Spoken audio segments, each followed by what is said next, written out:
मालिकेच्या पुढील काही येणाऱ्या भागांचे अपडेट जाणून घेऊया आपल्या आजच्या या व्हिडिओमध्ये। तर आपण आता पाहतोय की इकडे जी राणी असते तिने पाहिलेलं असतं की इंद्रजितला आता त्याची ती मैत्रीण म्हणजेच आता जी तनिषा आहे ती कशी मिठी मारत आहे आणि आता कुठल्याही बायकोला आपल्या नवऱ्याला कोणीतरी परस्त्री मिठी मारते हे बघून राग येणं स्वाभाविकच आहे आणि तसाच राग आता राणीला आलेला असतो। राणीला इंद्राला जी काही तनिषाने मिठी मारलेली असते ते आवडलेलं नसतं। मग आता राणी जी आहे ती तनिषा गेल्यानंतर इंद्राबरोबर तुटक वागत असते। इंद्राने हाक मारली तरी आवाज देत नसते, ऐकूच आलं नाही असं वागत असते। मग इंद्रा म्हणतो, राणी काय झालं, तू अशी का वागतेस? त्यावर राणी म्हणते, कशाला माझ्याशी बोलताय, जा ना तनिषा मॅडम बरोबरच बोला। त्यावर मग इंद्रा म्हणतो, अच्छा असा प्रॉब्लेम झालाय तर? राणी, अगं तुला वाटतंय तसं काही नाही आहे, तनू माझी खूप जुनी मैत्रीण आहे, अगं कॉलेज लेवलपासून आम्ही एकत्र राहिलो आहे आणि तिने मला मिठी मारली याचा तुला राग आला आहे का? अगं राणी, ती फॉरेनमध्ये राहिली आहे कायम, तिचं US कल्चर आहे आणि त्या सगळ्यामध्ये ह्या गोष्टी नॉर्मल आहेत, अगदी कॉमन। तिने सहज मला मित्र म्हणून मिठी मारली। तुला माहिती आहे का, कॉलेजमध्ये असताना मी आणि तनू आम्ही नेहमी एकत्रच असायचो। अगं मी कुठल्याच मुलींकडे नाही बघायचो, ती बोलली ना तुला, पण तनू एकदम डॅशिंग होती मुलांसारखी, ते काय म्हणतात आत्ताच्या मुली टॉमबॉय, अगदी तशीच होती तनू, अभ्यासात हुशार, ते म्हणतात ना कबड्डी खो खो लंगडी या सगळ्यामध्ये हुशार, एकदम अव्वल, रेसिंगमध्ये तर ती कायम 1 नंबर यायची। तिला तर अंकल म्हणत सुद्धा होते की तू पोलीस भरती वगैरेमध्ये ट्राय कर, IPS ACP DCP काहीतरी ट्राय कर, पण तिला बिझनेसमध्ये इंटरेस्ट होता। आता रक्तातच बिझनेस असल्यामुळे तिने बिझनेसमध्ये लक्ष घातलं, पण म्हणून ती कॉलेज झाल्यानंतर दुसरीकडे निघून गेली।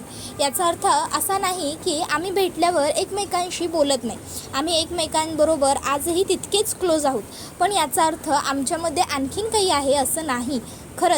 खरंच राणी, शपथ, मी आणि तनू एकमेकांना खूप छान ओळखतो, पण आमच्यात तसं काही नाही आहे जसं तुला वाटतं, तुझी शपथ राणी।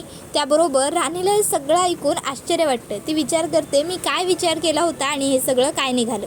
तर दुसऱ्या बाजूला इकडे आता जी राणी असते ती गप्पच असते। इंद्रजित म्हणतो, काय झालं राणी, तू गप्प का आहेस, अजूनही तुझा राग गेलेला नाही आहे का?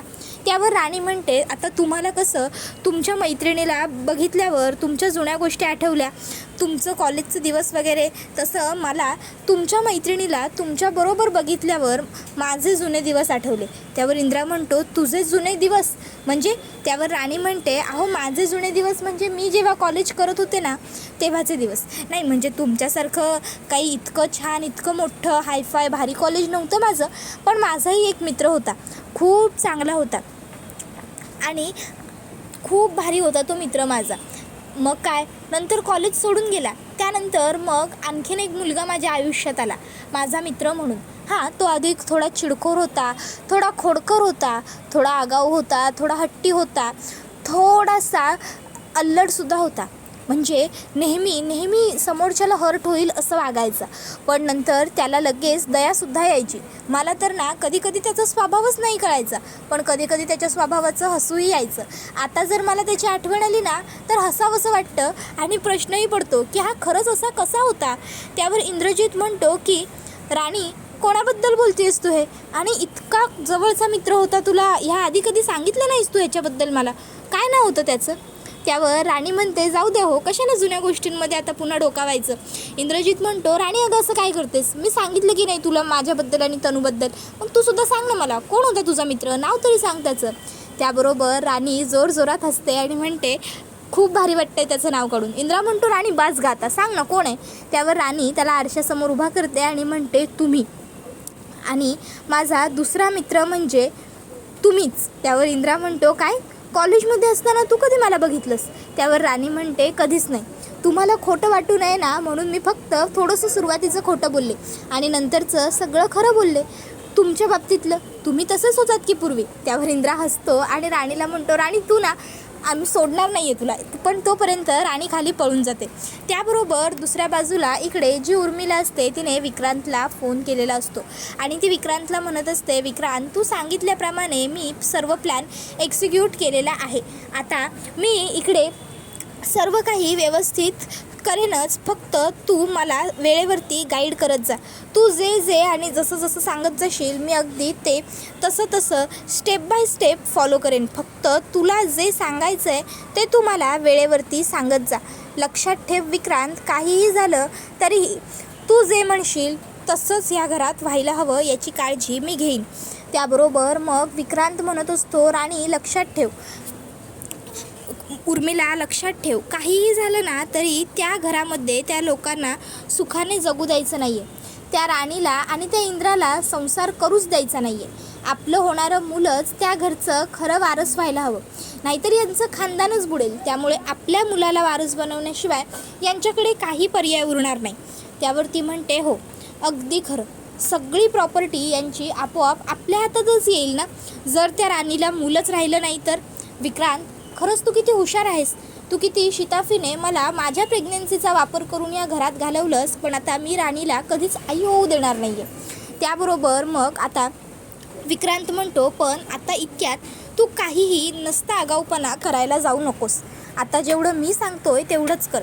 सध्या तरी घरात चांगली राहा, चांगली वाग, सगळ्यांशी चांगलं बोल, सगळ्यांचा विश्वास संपादन करण्याचा प्रयत्न कर. त्याबरोबर दुसऱ्या बाजूला इकडे आबासाहेब मालतीला म्हणत असतात, मालती, राणीला नेहमीच सगळ्यांची दया येत असते. राणी नेहमीच सगळ्यांच्याच भल्याचा विचार करत असते. राणीचं ठीक आहे, ती साधी सरळ आहे, भोळी आहे, तिला त्या उर्मिलाचे डावपेच करणार नाहीत. पण तू मात्र त्या उर्मिलावर अगदी व्यवस्थित लक्ष ठेवून राहा. उर्मिलाला तू राणीपेक्षा खूप चांगलं ओळखतेस. ती कधी खरं वागते, कधी खोटं वागते याकडे लक्ष ठेव. आणि जरी तुला थोडंफार काही जाणवलं ना तर ताबडतोब मला सांगून टाक. मला यावेळी ना काहीही रिस्क घ्यायची नाही आहे. खरं तर मला त्या उर्मिलाला घरात घ्यायचंच नव्हतं, पण राणीसाठी मी तिला घरात येण्याची परवानगी दिली आहे. पण जर ती काही चुकीचं वागली तर मात्र मी तिला सोडणार नाही आहे. त्यावेळी मग आता लगेचच मालती म्हणते, अहो तुम्ही कशाला एवढी काळजी करताय, मी आहे ना, मी घेईन व्यवस्थित सगळी काळजी. आणि राहिला प्रश्न त्या उर्मिलाने आपल्या राणीला त्रास देण्याचा, तर मी तिला तसं काहीही करू देणार नाही आहे.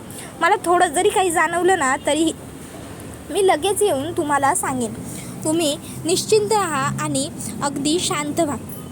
आत्ताच आपलं घर आपल्या ताब्यात आलं आहे, आपला बिझनेस आपल्या ताब्यात आला आहे, तर तुम्ही फक्त थोडा वेळ तरी किमान आनंद साजरा करा. किती टेन्शन आलं होतं तुम्हाला, आपली कंपनी आपल्या हातातून जाईल याचं. त्यावर आबासाहेब म्हणतात, टेन्शन तर येणारच ना गं मालती, खूप कष्टाने मेहनतीने रक्ताचं पाणी करून उभं केलेलं आहे हे सगळं साम्राज्य मी, आणि एकाएकी ते कोणा परक्याच्या हातात जाणार म्हटल्यावर त्रास तर होणारच ना. त्याबरोबर मालती म्हणते, हो खरंच तुमचं अगदी बरोबर आहे. खरं तर ह्या प्रॉपर्टीला, ह्या कंपनीला, ह्या घराला आपण आपल्या पोटच्या मुलांसारखाच जीव लावला आहे. तर दुसऱ्या बाजूला इकडे आता थोड्या वेळाने राणी आणि मालती दोघीही स्वयंपाकघरात आलेले असतात. तिकडे वृंदासुद्धा असते. वृंदा म्हणत असते की राणी, तू त्या उर्मिलाला घरात घेतलेलं मला काही पटलेलं नाही आहे. त्यावेळी मालती ही राणीला म्हणते, हो राणी, हे यांनासुद्धा आवडलेलं नाही आहे, हे सुद्धा मला म्हणत होते. हे बघ, आपल्याला त्या उर्मिलावरती बारीक लक्ष ठेवावं लागेल. अगदी तिच्या हातातून जरी एखादी सुई पडली ना तरी ती कुठे पडली, का पडली, कशी पडली, खरंच पडली की तिने पाडली, या बारीकेतल्या बारीक गोष्टीवरती लक्ष द्यावं लागणार आहे. ती उर्मिला तुला वाटते तितकी सरळ साधी नाही आहे. राणी म्हणते, आई अहो ती गर्वदर आहे, ती का खोटं नाटक करेल. त्याबरोबर मग मालती म्हणते की ती बाई काय काय करू शकते, किती नाटकं करू शकते, किती ड्रामे करू शकते ना राणी, ते सगळं तुला माहीत नाही आहे, पण मला तिची नसनी नस माहिती आहे. त्यामुळे मी तुला सांगते तेवढंच तू ऐक. तू तिच्यावरती विश्वास ठेवण्याच्या फार भानगडीत पडू नकोस. ती फक्त तुला वरून चांगली दिसते, ती तितकी आतून नितळ आणि साफ मनाची नाही आहे. माझा तिच्यावर कणभरही विश्वास नाही आहे. सरडा रंग बदलण्यात कमी पडेल, पण उर्मिला आणि विक्रांत नाही. त्यावर मग राणी म्हणते, ठीक आहे मालती मॅडम, तुम्ही म्हणताय तर आपण उर्मिला ताईंवरती अगदी बारीक लक्ष ठेवू, चालेल मग तुम्हाला. त्याबरोबर मग आता मालती म्हणते, ठेवू नाही, ठेवावंच लागेल, कारण काहीही झालं ना तरी तिला आपल्याला पुन्हा आपल्या घराचं नुकसान करू द्यायचं नाही आहे. त्याबरोबर हा व्हिडिओ इथेच संपतो. व्हिडिओ आवडला असेल तर व्हिडिओला लाईक करा, चॅनलवर नवीन असाल तर चॅनलला सबस्क्राईब करा आणि बेल आयकॉन आठवणीने प्रेस करा, जेणेकरून तुम्हाला पुढच्या प्रत्येक व्हिडिओचं नोटिफिकेशन मिळत जाईल आणि सर्व व्हिडिओंचा आनंद हा अगदी उत्तम पद्धतीने घेता येईल. चला तर मग प्रेक्षकांनो, आजच्या पुरतं इथेच थांबूया. पुढचा व्हिडिओ येईपर्यंत या व्हिडिओचा आनंद घेत राहा. तुम्हाला ही मालिका कशी वाटते हे आम्हाला कमेंटमध्ये नक्कीच सांगा. पुढचा व्हिडिओ येईपर्यंत टाटा बाय बाय, धन्यवाद, take care all of you.